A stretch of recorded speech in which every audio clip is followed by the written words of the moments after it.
ऐसी पार्टी है जो चाहे कितने भी कपड़े बदल ले, कांग्रेस की करतूतें नहीं बदलती। जनता परेशानियों से त्रस्त है और कांग्रेस लूट में व्यस्त है। कांग्रेस से करप्शन दूर नहीं हो सकता। ये जो बीजेपी का जो एलिगेशन है, कांग्रेस को ऐसे करप्ट ऑर्गेनाइजेशन बताने की जो कोशिश कर रहे हैं, उनको शर्म आना चाहिए। क्योंकि पिछला गवर्नमेंट उनका 2019 से लेकर के 2023 तक जो उनकी जिस तरीके से उनकी गवर्नमेंट चली है, ये सबसे बड़ा भ्रष्ट गवर्नमेंट था बीजेपी का। प्राइम मिनिस्टर साहब उसके बारे में कुछ बोले नहीं। आज कर्नाटक में 2008 से लेकर 2015 तक जो बीजेपी का गवर्नमेंट था, it was the worst most corrupt government.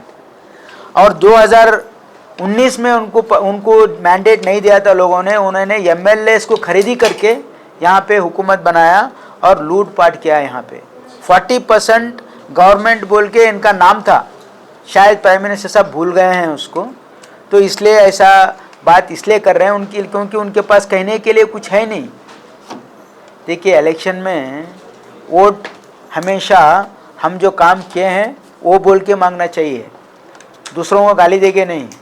अरे भाई, तुम्हारे गिराबान में झांक लो ना, पहले क्या करे हैं तुम।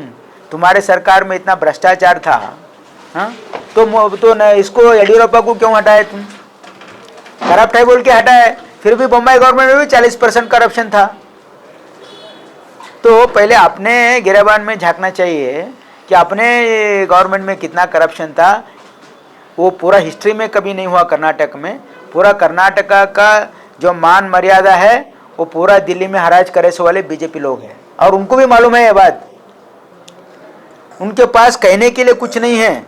ठीक है, चलो क्या बताया उन्होंने कल्याण कर्नाटक के लिए बीजेपी और मोदी का क्या कंट्रीब्यूशन है, हम बताते कांग्रेस का क्या कंट्रीब्यूशन है। हमेशा कांग्रेस पार्टी दूसरों को गाली देके वोट नहीं मांगती। हम हमारा अचीवमेंट्स बोल के हम वोट मांगते हैं।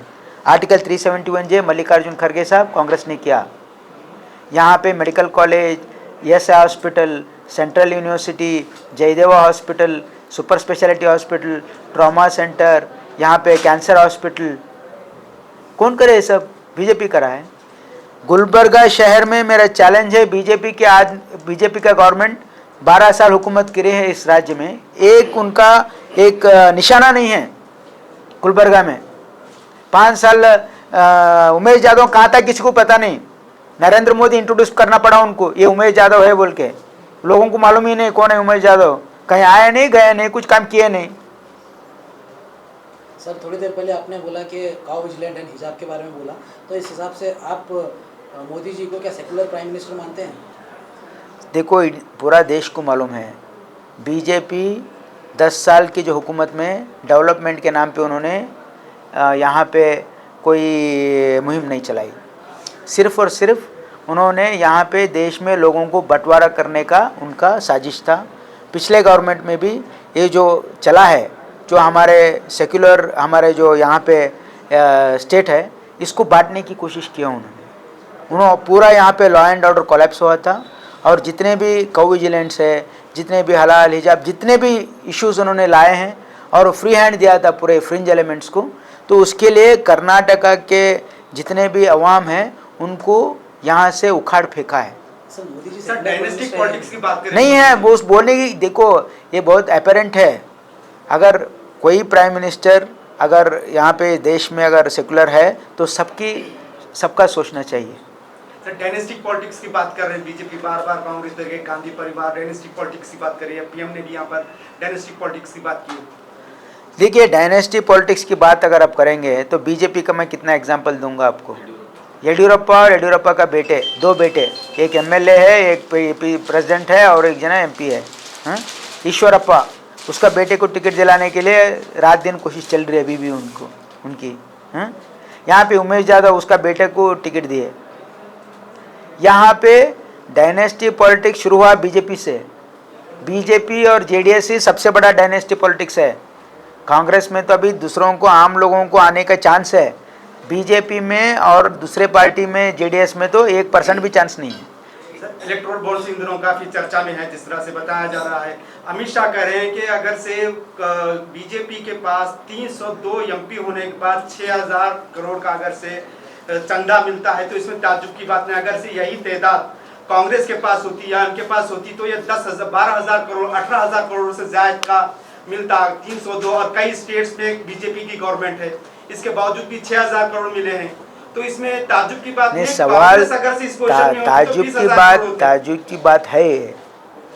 क्यों? इसलिए मैं कह रहा हूँ, अगर आपको एक पॉलिटिकल पार्टी को किसी गैर मकसद से क्या कोई मकसद के बिना अगर पैसे देते हैं तो हम उसको वेलकम करते हैं, लेकिन यहाँ पे ऐसा नहीं हुआ है। इसको गोपनीय इसलिए रखा गया है क्योंकि जिन्होंने इनको पैसा दिया है उनके पास एक्सटॉर्शन किया गया। आप देखिए, उनका टाइमिंग देखिए और क्रोनोलॉजी समझिए आप। उनको एक कॉर्पोरेट हाउस के ऊपर इनकम टैक्स रेड होता है, 3 महीने बाद वो उसको पैसा देता है पार्टी को। ऐसा इतने इंस्टेंसेस है, जितने भी लोग बीजेपी को पार्टी को पैसा दिया है, इधर उनके ऊपर इनकम टैक्स और ईडी रेड हुआ है, नहीं तो उनको बड़ा बड़ा प्रोजेक्ट्स दिया गया है। इस बात की एतराज़ है। एतराज़ इस बात की नहीं है कि उनको इतना पैसा क्यों दिया गया है, एतराज़ इस बात की है कि उन्होंने ईडी को, इनकम टैक्स को और ये जो बड़े बड़े प्रोजेक्ट्स देने का इनको डरा धमका के पैसा वसूली किया गया है। उन्होंने अपनी मर्जी से नहीं दिए। मर्जी से दिया तो हमारा क्या है? मर्जी से नहीं दिए, हुकूमत उनकी थी, उनको डरा धमका के पैसा लिया गया है और चंद लोगों को कॉन्ट्रैक्ट्स दे करके पैसा लिया गया है। ये भ्रष्टाचार है, इसको क्विड प्रो को बोलते हैं हम इंग्लिश में। तो government was indulge in corruption. Narendra Modi government का सबसे बड़ा स्कैम ये इलेक्टोरल बॉन्ड्स का है। यहाँ पे जो जिसमें 6,900 करोड़ रुपए उन्होंने इस कॉर्पोरेट हाउसेस के पास उन्होंने एक्सटॉर्शन किया है। ये हम जितना स्टडीज़ में मालूम हो रहा ना, जितने भी आर्टिकल आ रहे हैं ना, वो कोरिलेट कर रहे हैं। ये कंपनी के ऊपर ऐसा इनकम टैक्स रेड हुआ, उन्होंने इतना पैसा दिया, डेट्स भी दिए हैं। आप देखिए, पूरा प्रेस पेपर में आ रहा है ना अभी। सर, जिस तरह से बीजेपी कार्यकर्ताओं में होश उल्लास देखा जा रहा है, जोश देखा जा रहा है, प्राइम मिनिस्टर जिस तरह से बॉडी लैंग्वेज से फुल कॉन्फिडेंस से बात कर रहे हैं, मगर दूसरा अगर से कांग्रेस में देखा जाए तो अभी कुछ भी ठंडा सा नजर आ रहा है, कुछ जोश और खरोश नजर नहीं आ रहा है। बस एक राहुल गांधी एक रैली निकाले थे, वो खत्म हुई भारत जोड़ो यात्रा। तो कांग्रेस में अभी तो कोई जोश और खरोश नजर नहीं आ रहा है। हम जोश होश खोने पर, जो जोश में होता है होश खो बैठता है।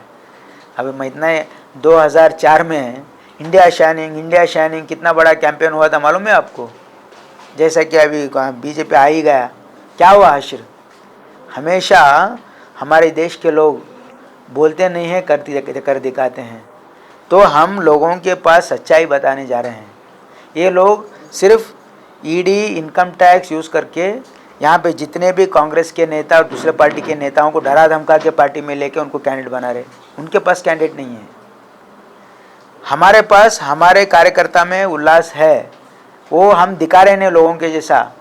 इलेक्शन में जब डिक्लेयर होते, कैंडिडेट मैदान में आते, जब मालूम होता आपको। सर, मोदी जिस तरह से करें आपकी बार 400 पार, आपकी पार 400 पार, क्या ये पॉलिटिकल अपोनेंट्स के साइकोलॉजी से खेलने की तो कोशिश नहीं है इसे? नहीं, ये तो देखो, it's only A political campaign. इसको मीडिया के थ्रू आपके बार 400 पार जो बोल रहे हैं ना, हमारा नारा यही रहा है। देश का नारा क्या है? आपके बार पार्लियामेंट के बाहर। बीजेपी आपके बाहर पार्लियामेंट के बाहर होने वाला है। सर, CAA के बारे में भी काफी ये चल रही है। ऐसे टाइम पे CAA देखिए, CAA बस इलेक्टोरल बॉन्ड की जो फटकार पड़ने के बाद उसको अटेंशन डाइवर्ट करने के लिए CAA लागू किया गया, लेकिन उसका क्या इम्पैक्ट नहीं रहा इस देश में। तो किस कांग्रेस का क्या इसमें मौक़िफ़ रहेगा? देखिए, हमेशा कांग्रेस यहाँ पे हर आदमी का, हर मज़हब के लोगों को प्रोटेक्ट करने का हमारा फ़र्ज़ है। तो इसलिए ये जो बीजेपी कर रहे हैं ना, ये पॉलिटिकल मकसद से कर रही है, not in the interest of the state. Sir, जिस तरह से डॉक्टर उमेश यादव का नाम ऐलान हुआ गुलबर्गा लोकसभा से, कांग्रेस कब अपने कैंडिडेट का ऐलान करेगी? क्या डॉक्टर मल्लिकार्जुन खड़गे इस बार फिर कॉन्टेस्ट करेंगे? नहीं, उसका तय तो कांग्रेस पार्लियामेंट्री कमेटी करेगी, Congress election central election committee करेगी। वो 20 और 21 तारीख को बैठने वाला है, तो वहाँ पे निर्णय होगा। आपकी तरफ से भी कुछ रिकमेंडेशंस वगैरह गए थे पार्टी? नहीं, हमने भी अपने ओपिनियंस दिए हैं। सभी MLAs हमारे कॉन्स्टिट्यूंसी गुलबर्गा पार्लियामेंट्री सेगमेंट में जितने भी एमएलए सेगमेंट्स है, हमारे डिफरेंट कैंडिडेट और इलेक्टेड एमएलएस अपने अपने ओपिनियन दिए हैं। आपके नाम से कोई, आपकी तरफ से कोई नाम रिकमेंड हुआ है सर? नहीं, ऐसा तो नहीं है, हम जो बोलना है बोले हैं उनको। नहीं, तो ऐसा सुनने में आ रहा है सर, राधा कृष्णा दुड़मनी हाँ, का हम रिकमेंड किए हैं। अगर मल्लिकार्जुन खड़गे साहब किसी वजह से कंटेस्ट नहीं करना चाहती या पार्टी उनको दूसरी जगह इस्तेमाल करना चाहती है पूरा देश में, क्योंकि वो कांग्रेस के प्रेसिडेंट है, तो अल्टरनेटिव नाम राधा कृष्णा जी के दिए हैं। Okay, thank you.